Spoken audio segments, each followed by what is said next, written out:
নমস্কাৰ বন্ধু বান্ধৱীসকল, আশা কৰোঁ ভালে আছে। প্ৰথমে ডিজিটেল ভক্ত চেনেলৰ পৰা আপোনালোক সকলোকে ৱেলকাম জনাইছোঁ। বন্ধু বান্ধৱীসকল, এই চেনেলৰ যোগেদি আগলৈ আহিব লগা ইম্পৰ্টেণ্ট ভিডিঅ'বোৰ পাই থাকিবৰ বাবে যদি ছাবস্ক্ৰাইব কৰা নাই, ছাবস্ক্ৰাইব কৰিব আৰু ভাল পালে লাইক, শ্বেয়াৰ আৰু কমেণ্ট কৰিব। আহক এতিয়া ভিডিঅ'টো আলোচনা কৰোঁ। PM কিষাণৰ লাখ লাখ কৃষকসকলৰ বাবে আহিছে ভাল খবৰ।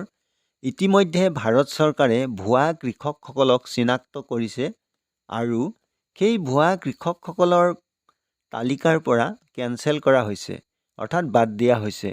আপোনালোকে বহুতো মিডিয়াত প্ৰকাশ পোৱা খবৰ অনুসৰি জানিছিল যে ভাৰত চৰকাৰে যি PM কিষাণ যোজনা চলাই আছে, সেই যোজনাত বহুতো ভুৱা কৃষকে PM কিষাণৰ কিস্তিৰ ধন পাই আহিছিল।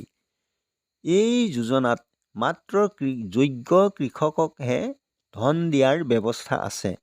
জানিব পৰা মতে বহুতো মৃত কৃষকৰ কিস্তিৰ ধন পিতৃৰ ঠাইত পুত্ৰই মনে মনে উঠাই আছিল।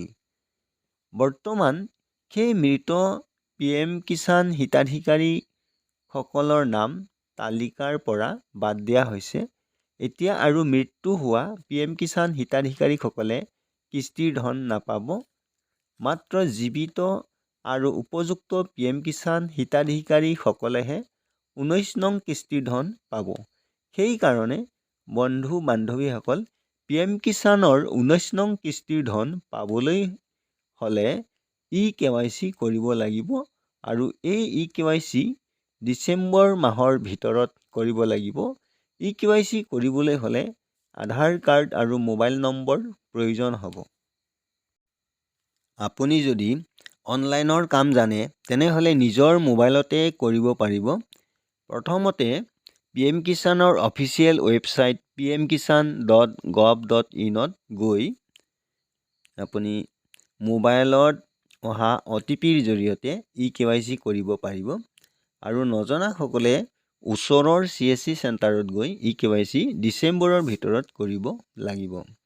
বন্ধু বান্ধৱীসকল, নহ'লে আপোনালোকে 19 নং কিস্তিৰ ধন নাপাব।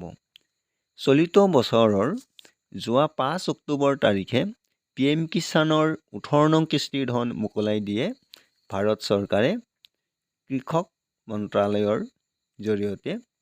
কৃষক মন্ত্ৰালয়ে প্ৰতি বছৰে 6,000কৈ টকা 3টা কিস্তিত 2,000কৈ PM কিষাণৰ হিতাধিকাৰীৰ বেংক একাউণ্টত পোনপটীয়াকৈ জমা কৰি দিয়ে DBTৰ জৰিয়তে বা যোগেদি।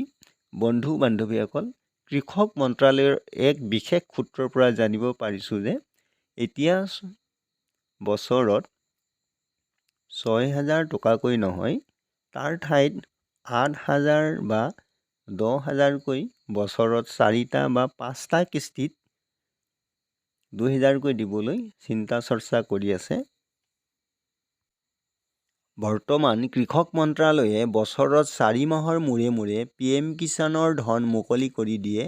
এপ্ৰিল মাহৰ পৰা জুলাই মাহৰ ভিতৰত প্ৰথম কিস্তি আৰু আগষ্ট মাহৰ পৰা নৱেম্বৰ মাহলৈ দ্বিতীয় কিস্তি আৰু ডিচেম্বৰৰ পৰা মাৰ্চৰ ভিতৰত এইটো তৃতীয় কিস্তি ধন মুকলি কৰি দিয়ে।